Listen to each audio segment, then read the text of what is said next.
할렐루야. 오늘도 주님의 은총이 여러분의 삶 가운데 함께 있기를 주님의 이름으로 축복합니다. 오늘 우리가 함께 보실 하나님 말씀 에베소서 5장 15절부터 21절까지의 말씀이 되겠습니다. 그런즉 너희가 어떻게 행할지를 자세히 주의하여 지혜 없는 자 같이 하지 말고 오직 지혜 있는 자 같이 하여 세월을 아끼라. 때가 악하니라. 그러므로 어리석은 자가 되지 말고 오직 주의 뜻이 무엇인가 이해하라.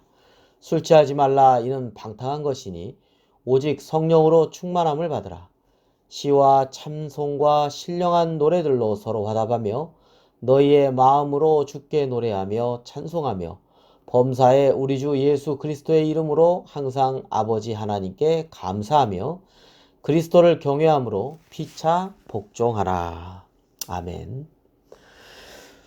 오늘은 그리스도인으로서 어떻게 개인적인 삶을 살아갈 것인가에 대한 말씀이 되겠습니다.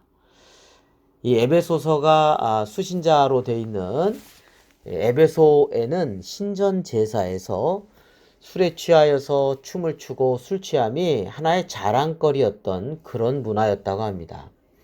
그래서 더욱더 술 취함에 대한 권면을 볼 수 있습니다. 그런데 우리나라도 이 술 취함의 문화가 별반 다르진 않습니다. 그래서 술 소비량도 굉장히 많죠. 그래서 오늘 이 본문 말씀이 여전히 우리에게도 깊이 다가오는 말씀이라고 하겠습니다. 그래서 그리스도 안에서 지혜로운 삶이란 하나님의 뜻을 이해하는 삶이라고 합니다.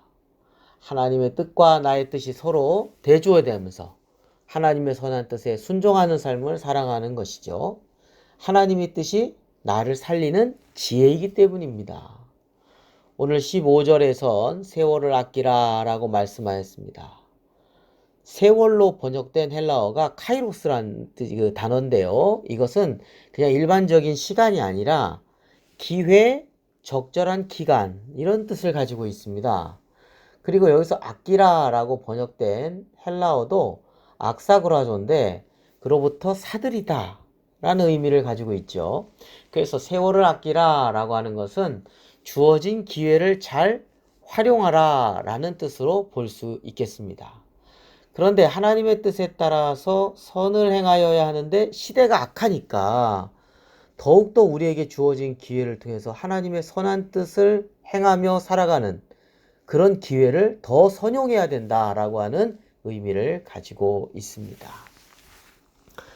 그리고 당시 사람들처럼 이 술 취함과 방탕함에 자신의 삶을 방치하는 그런 삶이 되는 것이 아니라 우리 안에 계신 그 성령님을 근심하는 그런 삶이 아니라 하나님 성령님을 기쁘게 하는 삶을 살아가야 되겠죠. 순종하는 삶을 살아야 되겠죠.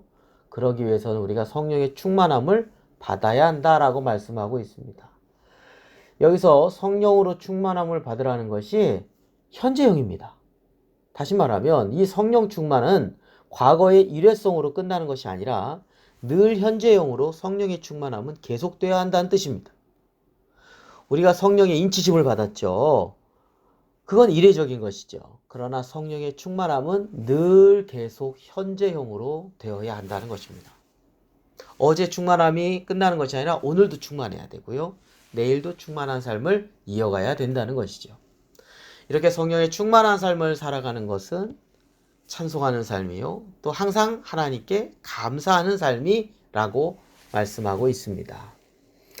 오늘 하루도 하나님의 뜻을 생각하면서 오직 성령의 충만함 가운데 찬송과 감사가 넘치는 축복된 하루가 되시기를 주님의 이름으로 축원합니다. 기도하겠습니다.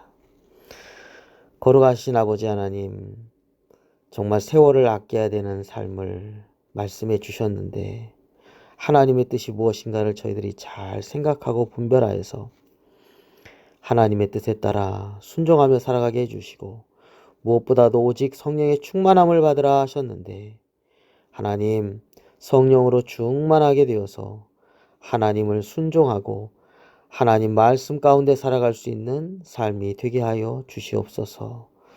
혼탁한 세상 속에 가치관이 참 혼란스러운데 이럴 때 하나님의 말씀의 기준을 가지고 저희들이 흔들림 없이 살아가게 하여 주시옵시고 늘 매일매일의 삶 가운데 찬송과 감사가 넘쳐나는 그런 삶이 되게 하여 주시옵소서. 예수 그리스도의 이름으로 기도드립니다. 아멘.